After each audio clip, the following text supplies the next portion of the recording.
प्रणाम, नमस्कार। बहुत स्वागत है आपका उस कार्यक्रम में जिसका नाम है हे प्रभु आनंद दाता, और उसके एक और नए एपिसोड में आपका स्वागत है। बहुत सारे जो हमारे व्यूअर्स हैं उनके मैसेज आते हैं तो वो आनंद दाता को अन्नदाता कर देते हैं। शायद ये भी एक लोकप्रिय कार्यक्रम कभी किसी चैनल पर मैंने सुना है, लेकिन इसमें मत उलझिए कि ठीक करना है कि गलत करना है। अन्न भी मन को बहुत ऊर्जावान करता है, शरीर को ऊर्जावान करता है। प्रभु तो आनंद का पर्याय ही है, तो आनंद और अन्न में मत उलझिए। लेकिन एक बात मेरे मन में थी, इसलिए मैंने आपसे कही। आज हम जिस विषय पर बात करेंगे उसका उल्लेख तो मैं करूंगा ही, लेकिन अपने विचार सुझाव हमें ज़रूर भेजें। और 7000969440 ये हमारा व्हाट्सएप नंबर है और आपकी स्क्रीन पर ये निरंतर नज़र आ रहा है। आज हम जिस विषय पर बात करेंगे वो है परोपकार। परोपकार की परिभाषा भी बड़ी उलझी हुई है। किसी को ज़रूरत के वक्त कुछ उधार दे देना, और फिर अपने परिवार में, या बहुत कम लोग मैंने ऐसे देखे जो मन ही मन में ये बात रखते हैं, नहीं तो आदमी कह देता है और उसी समय शायद डॉक्टर साहब से ही मैंने ये प्रसंग कई बार सुना है कि परोपकार अगर कह दिया गया तो उसी क्षण वो नष्ट हो गया, कि ले तो गए थे पैसे, अब उनकी देने की मंशा नहीं है, हम भी भूल गए। परोपकार क्या चिड़ियों को दाना डालना है? क्योंकि आपको किसी ज्योतिष महोदय ने कहा है कि चिड़िया को रोज दाना डालिए, तो क्या ये परोपकार है? किसी ने कहा राहु को संतुष्ट करना है तो थोड़ा श्वान की सेवा करें, कुत्तों की सेवा करें। अब आप ढूंढ ढूंढ के, और उसमें भी कई लोग तो रंग से ढूंढते हैं, काला कुत्ता मिल जाए तो और अच्छा है साहब, थोड़ी सी अग्निवर्ण की गौ माता मिल जाए तब तो बहुत ही अच्छा है, श्याम वर्ण की मिल जाए तो बहुत ही, मतलब आपके दिमाग में वो फीड है, जैसा आपको समझाया समाज ने है उसी तरह की चीज़ है कि परोपकार का अर्थ है कुंभ चले जाना, स्नान कर लेना, वहाँ कुछ भिक्षुकों को या ब्राह्मणों को भोजन करा देना। इन सब के पीछे स्वप्रेरणा है परोपकार की, या फिर कोई और भाव है? और दूसरी महत्वपूर्ण बात है, क्या परोपकार का गाना नहीं गाया जाता? जिसने भी कहा है कि नेकी कर दरिया में डाल, बहुत सोच के कहा होगा साहब। नेकी करो और दरिया में डाल दो, यानी किसी को पता ही नहीं चले कि कहाँ उद्गम है और कहाँ वो चला गया है अब। लेकिन यहाँ तो नेकी कर और उछाल उछाल के बोल, जैसे समुद्र की लहरें उछलती हैं। तो आखिर परोपकार है क्या? परोपकार का वास्तविक अर्थ है क्या? और क्या परोपकार हमेशा दूसरों का ही होता है कि परोपकार स्वयं का भी, स्वयं के साथ भी परोपकार की कोई विधा लागू होती है? बहुत सारे सवाल है। ये तो मेरा एक हो सकता है मूर्खतापूर्ण प्रश्न भी हो, लेकिन डॉक्टर साहब के सामने मैं एक बालक की तरह ही बैठता हूँ, और क्योंकि मुझे ये कहने में संकोच नहीं कि उनकी विद्वता, उनका ज्ञान, उनकी दृष्टि, उनकी अध्ययनशीलता, उसके आगे सूर्य को दीपक दिखाने की उपमा भी अगर हम कहें तो वो भी कुछ नहीं है। मतलब कुछ नहीं, बहुत कुछ के समक्ष है, ऐसा समझिए इसको। डॉक्टर साहब की तरफ चलते हैं। भगवत गीता के अध्येता, मानस मर्मज्ञ प्रोफेसर डॉक्टर सुरेंद्र बिहारी गोस्वामी जी के पास। प्रणाम है डॉक्टर साहब जी। आपने बड़ा सुंदर शब्द लिया है, परोपकार। कई बार ऐसा होता है कि हम समानार्थी शब्द अपने आप बना लेते हैं, हम उनके पर्याय में उन शब्दों का उपयोग करने लगते हैं जी। सहयोग, दान, सहायता, मदद, भिक्षा, ये परोपकार नहीं है जी। ये उनके शब्द नहीं है कि ये परोपकार है। एक बात और समझ लीजिए आप, बाबा तुलसी नवधा भक्ति की व्याख्या करते हुए एक बड़ी सुंदर बात कहते हैं। उत्तरकांड में भी ये बात वो समझाते हैं, गरुड़ जी के माध्यम से काकभूषण जी को कहते हैं कि सबसे बड़ा धर्म कौन सा है, श्रेष्ठतम धर्म बताइए। तो वो कहते हैं परहित सरस धर्म नहीं, वाह, परहित सरस। एक मूल बात मैं अपने श्रोताओं और दर्शकों का भी ध्यान आकर्षित करना चाहूँगा कि हमारे यहाँ पर शब्द का उपयोग पराशक्ति यानी परमात्मा के लिए ही किया जाता है। तो आइए सबसे पहले परोपकार को देख लें कि वो है क्या, क्या आपके जीवन में ये प्राप्त होता है क्या। अगर प्राप्त होता है तो आपका सीधा संपर्क कहाँ से जुड़ा है? फिर तो आप हॉटलाइन से जुड़ गए साहब। फिर तो आपकी जिंदगी का कहना क्या है? पर उपकार्य कार्य पर परमात्मा के द्वारा सौंपा हुआ कार्य आप माध्यम बनकर कर रहे हैं क्या? तो आप परोपकार कर रहे हैं। बहुत सुंदर, बहुत परमात्मा ने अपनी तरफ से करने के लिए कोई कार्य का तुमको प्रतिनिधि बनाया है क्या? और अगर ऐसी क्षमता तुम्हारे जीवन में आ गई है तो तुम्हें नित्य करना चाहिए। फिर तुम परमात्मा के बिल्कुल पास में हो। सरकार सीधा आपसे कहे यदि कि भैया तू ये काम कर दे मेरी तरफ से, तुझे ये स्वतंत्रता है, तू हस्ताक्षर करना, तू जारी करना, तू सील सिक्का लगा देना, जा तू इतने आवास बांट कर आ जा, तो उस पर आपकी स्थिति क्या रहती है? आप सरकार के कितने बड़े अधिकारी हो गए जिसको सरकार ने सीधा कहा है कि तू ये कार्य कर दे। तभी तो कलेक्टर कमिश्नर के चक्कर लगाते लोग थके नहीं रहते कि सरकार ने इनको कहा है, जो ये चाहें वो कर सकते हैं। तो उनके पद को, उनकी गरिमा को हम बहुत बड़ा मान लेते हैं। किसी मंत्री को हम बहुत बड़ा मान लेते हैं, और सरकार के मंत्री हैं साहब, एक चिट्ठी लिखेंगे और हमारा काम हो जाएगा। कमाल है। मंत्री को भी मान हो जाता है कि ये मैं कर सकता हूँ, ये मुख्यमंत्री हैं, ये फलाने मंत्री हैं, दुनिया की चीज़ें। तो क्या तुझे ऊपर की सरकारों की सरकार ने कोई कार्य करने का दायित्व तो अपनी ओर से सौंपा है क्या? यदि सौंपा है तो उसे परोपकार कहते हैं। तो अब तेरे जीवन में कोई सुबह ऐसी आई क्या जो तू परोपकार करेगा? क्योंकि ऊपर वाला कौन सा कार्य तुमसे कराना चाहता है? ऊपर वाला कौन है? जो घट घट में है, क्षण क्षण में है। ऊपर वाला कौन है? जो दुनिया में हर किसी का स्वामी है। ऊपर वाला कौन है? जो सब में समाया हुआ है, जो बोलते हैं, जो नहीं बोलते हैं, जो जड़ हैं, जो चेतन हैं, सब में समाया हुआ है वो परमात्मा ना। तो परमात्मा का कौन सा श्रेष्ठतम कार्य तुझे सौंपा जाता है? सर्वभूत हितरता, कण कण में बैठे हुए जितने भी संसार के प्राणी, उनके कल्याण का दायित्व तुझे सौंपा जाता है। तो जब भी तू सृष्टि के कल्याण का कोई भी कार्य करता है तो तू परोपकार करता है। दान उसका अंग हो सकता है, सहयोग उसका अंग हो सकता है, अंग हो सकता है, एक भाग हो सकता है, लेकिन परोपकार नहीं है। तो परोपकार जब तू करता है, तेरे जीवन में ये भाव आ जाते हैं। तो कौन से भाव से ये काम करे? तेरे मन में उस समय कौन से भाव होना चाहिए? दीन के। हे कृपालु, तुमने मुझ जैसे अधम को ये काम करने सौंपा है, ये भाव होना चाहिए तुम में। यही भाव देखा है कबीर ने।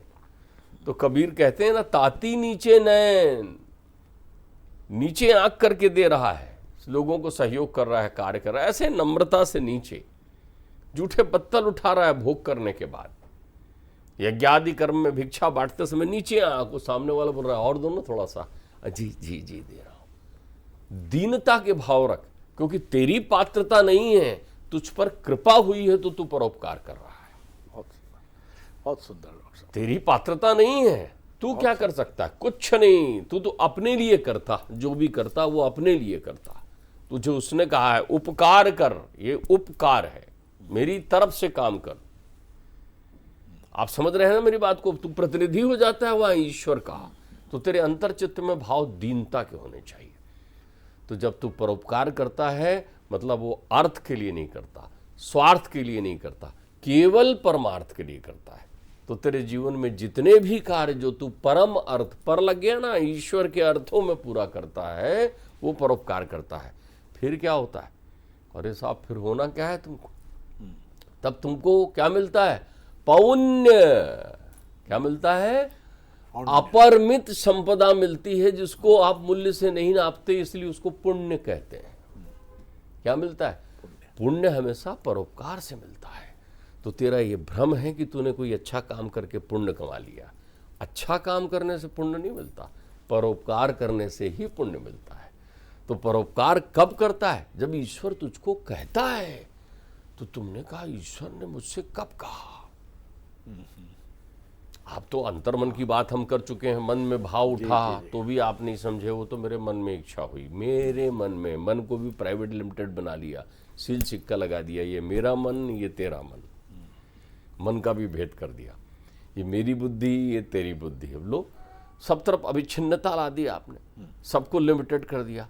तो कहीं तो कहता होगा कैसे आए तेरे मन में ये भाव, भाव कैसे आए? ये आदेश कब मिला तुझे? तो उसके लिए सुंदर बात कहते हैं, सत्संगे निसंगत्वम, जब तू निसंग हो गया सत्संग प्राप्त करने का। जिस पल तेरे को सत्संग मिले समझ ले अब तेरे को ऑर्डर मिलने वाला है उनकी तरफ से काम करने का। और जब ऑर्डर मिलता है ना तो पहले तेरे को वो बहुत सक्षम बना देते हैं, इतना सक्षम कि तू दिल खोल कर काम कर सके। सक्षम बनाने का अर्थ धनवान ही नहीं होता। फिर तू इस परोपकार करने के बाद इस सत्संग से सीखी हुई शिक्षा को, एक सुमार्ग में चलकर प्राप्त शिक्षा को, एक संस्कारों से, एक परंपराओं से चली आ रही शिक्षा को दीक्षा बनाकर जब ग्रहण कर लेता है तब तू परोपकारी होने की पात्रता रखता है। और जब तू परोपकारी की स्थिति में आ जाता है तो परोपकार के बदले पुण्य मिलता है। पुण्य, सरकार कोई फंड दे तुम्हें तो क्या देगा? हाँ, ठीक बात है जी। तुम्हारी तो लॉटरी खुल गई ना, सरकारी काम कोई मिल रहा है यदि, शरद जी आप समझ रहे हैं, आपके क्षेत्र में आप जानते होंगे, तो सरकारी काम तो टेंडर जब निकलता है करोड़ों अरबों का निकलता है, फिर वहाँ रुपये 2 रुपये की कोई बात नहीं होती। इसलिए पुण्य को मिति नहीं कहा है, अपरमित कहा गया है। अपरमित पुण्य मिला तुझे। कैसा मिला तुझे? अपरमित पुण्य, क्योंकि वो तो कनखियों मात्र से तुझे वो लुटा देता है, क्योंकि तू लुटा रहा है ना उनकी तरफ से, तू लुटा रहा है ना उनकी तरफ से। हमारे यहाँ तो महादेव जो है, देवाधिदेव ऐसे प्रचलित हैं, उनसे कोई कुछ भी ले ले। उनने कहा साहब जिसको छू वो भस्म हो जाए, उन्हें दे दिया, ले ले, जिसको छुओ उसको भस्म हो जाए। ये पुण्य दिया है उनको, ले ले, अपरमित कोष दिया है, मैं कभी ना मरूं, ले ले। क्यों? तूने कहीं परम कार्य किया है, कहीं जन्म जन्मांतर की किसी श्रेणी में परमार्थ का वो परम कार्य किया, उनकी तरफ से कार्य किया है। तो उनके बताए कार्य, ब्रह्मा को कहा था तपाह, जब ब्रह्मा वो नाभि कमल से निकले और नाभि कमल से निकलकर सोचने लगे क्या करूं, तो आवाज गूंजी तपाह, श्रम कर, तप कर। तो ब्रह्मा ने तप किया तो उनको प्रदान किया कि जा, तो ब्रह्मा ने परोपकार करके सृष्टि बना दी ईश्वर की तरफ से। किसकी तरफ से बना दी? ईश्वर की तरफ से। ईश्वर ने इच्छा की कि मैं एक हूं और अनंत होना चाहता हूं, तो उन्होंने कहा ले तेरे हाथ में ये दिया क्षमता, बना दे। तो ये प्रक्रियाएं दी। अब आप देखिए, जिनको पुण्य मिलता है वो पुण्य अपरमित होने के कारण नष्ट नहीं होता। अब ये पुण्य जहां एक और शुभता भी है, जो चतुर सुजान व्यक्ति होता है वो इसको लौटा देता है, साहब मैं इतना पैसा लेके क्या करूंगा, नहीं मेरे किसी काम का नहीं। कभी आपने जीवन में देखा होगा, कभी ऐसा भी आपके जीवन में एक आध आदमी आया होगा जब आपको उसने थोड़े धन से कुछ ज़्यादा धन देने की कोशिश की होगी और उसने कहा होगा कि नहीं मैं इसकी पात्रता नहीं रखता, मैं क्या करूँगा इतने पैसों का। तो जो ऐसा बोलता है क्या करूँगा मैं पैसों का, उसको वो पकड़ के अपने पास ले लेता है, यहाँ मेरे साथ रहा। तो परोपकार के बदले जब कुछ नहीं आकांक्षा की जाती तो ईश्वर उसको कहता है आ मेरे पुत्र, अब तू यहाँ, अब तू संसार में फिर से उल्टा नहीं लटकेगा। वो पुण्य भी नहीं लेना चाहता, ध्यान रखिएगा, क्योंकि जो पुण्य लेता है तो पुण्य के कारण ही उसको जन्म लेना पड़ता है। पुण्य ले लिया इंद्र बन गया, पुण्य ले लिया कुबेर बन गया, पुण्य बन गया सेठ बन गया, पुण्य खत्म होगा तो फिर उल्टा लटकेगा, फिर पुण्य कमाएगा। इसी पुण्य के चक्कर में वो जन्म जन्मांतर की प्रक्रियाओं में पड़ा रहता है। तो तुलसी ने इसको एक बहुत सुंदर अर्थ में कह दिया। तुलसी जानते हैं कर्म लेगा तो फिर फल के पीछे बैठा रहेगा, तुलसी ने इसको धर्म से जोड़ दिया। तुलसी बड़े चतुर हैं, वो कहते हैं कर्म नहीं कर रहा हूं भैया जो मुझे पुण्य चाहिए, तो वो कह रहे हैं परहित सरस धर्म नहीं कोई, वो कह रहे हैं ये मेरा धर्म है, मेरा कर्तव्य है, मुझे ये करना ही चाहिए, मुझे इसके बदले कुछ नहीं चाहिए। जो ऐसा कहता है वो मुक्त हो जाता है, वो संसार के आवागमन चक्र से मुक्त हो जाता है। लेकिन कई बार परमात्मा चाहते हैं कि तू संसार में रह और ये काम कर। देखो परमात्मा अपनी कनखियों से परोपकार में कितनी प्रक्रिया देते हैं, कितनी पुण्यता कब दे देते हैं। जो संपत्ति शिव रावण ही दीन दिए 10 माथ, एक एक माथा यज्ञ कुंड में चढ़ाया रावण ने काट काट के, तब शिव जी ने उसको जो पद दिया था, और सोई संपत्ति विभीषण ही सकुच दीन रघुनाथ। सरकार है, कह दिया दे दिया, ये महल तेरा, ये दुनिया तेरी, ये संसार तेरा, तू ही लंकाधीश, कुछ भी दे दिया। लेकिन चतुर है हनुमान जी, उनको कुछ नहीं चाहिए, नहीं चाहिए, तो उनको भी दिया। जन्म जन्म रति राम पद, उनको कहा कि तुम अजर अमर गुणनिधि सुत हो और करम बहुत रघुनायक छूहू। उनको बिना मांगे मिल गया कि तुम तो जन्म जन्मांतर तक रहोगे, कल्पों तक रहोगे, कभी तुम्हारा नाश नहीं होगा और हर पल हर समय परमात्मा की सेवा करते रहोगे। ये मिलता है परोपकार से, ये प्राप्त होता है। और जिसको ये नहीं मिलता, जो परोपकार ना करके अपकार करता है, अर्थात उसकी अवहेलना करता है, तो उसको क्या मिलता है? पापा। क्या मिलता है उसको? फिर पाप। वो फिर अपा से पदच्युत हो जाता है। उसको फिर ना तुल्याम लवे ना भी ना स्वर्ग ना पुनर्भवम, न उसको अपवर्ग मिलता न पवर्ग मिलता, न स्वर्ग मिलता न मुक्ति मिलती। उसको कहते हैं लटक बीच में जाके। तो बीच में लटकने का मतलब होता है वो 28 खतरनाक नरकों में लटकते रहा। तो व्यक्ति जो है, जिसने पुण्य भी प्राप्त किया है और जिसने पाप भी प्राप्त किया है, उसे चाहिए कि अपने अंतर मन के चित्रपट पर सफाई करके आ जाए। बहुत सुंदर। तो सफाई करने का अर्थ क्या होता है मालूम? जी। धवल। धवल, धवल का अर्थ होता है बिल्कुल साफ हो जाना, पट शून्य कर देना। सुनिए, इस धवल से ही शब्द बना है धुलना। ये धवलना है। तो पाप और पुण्य को धवलने के लिए हम कुंभ की यात्रा करते हैं। वहां मैया गंगा की गोद में जाके कहते हैं, माँ मेरे पुण्य से भी मुझे मुक्त कर दो, मेरे पाप से भी मुझे मुक्त कर दो, फिर से निरंक कर दो, ताकि फिर उनकी तरफ से कुछ करने के लिए मेरे जीवन में आदेश प्राप्त हो और मैं परोपकार करूं। ठीक बात है। ये जीवन का परोपकार है, ध्यान रखिएगा। तो जिस भी मनुष्य को एक दीन भाव बहुत महत्वपूर्ण है। जहां आपने वो पुरानी अपनी चर्चाओं की स्मृति इसमें व्यक्त की, वहां एक बात ध्यान रखिएगा, भाव दीनता के रखिए। जो व्यक्ति अहंकार से सुसज्जित हो जाता है, वो परोपकार नहीं अपकार करता है। तो सबसे पहले अहंकार अपने पास से तुरोहित कर दीजिए। आप बिल्कुल सक्षम नहीं है, आपका भ्रम है।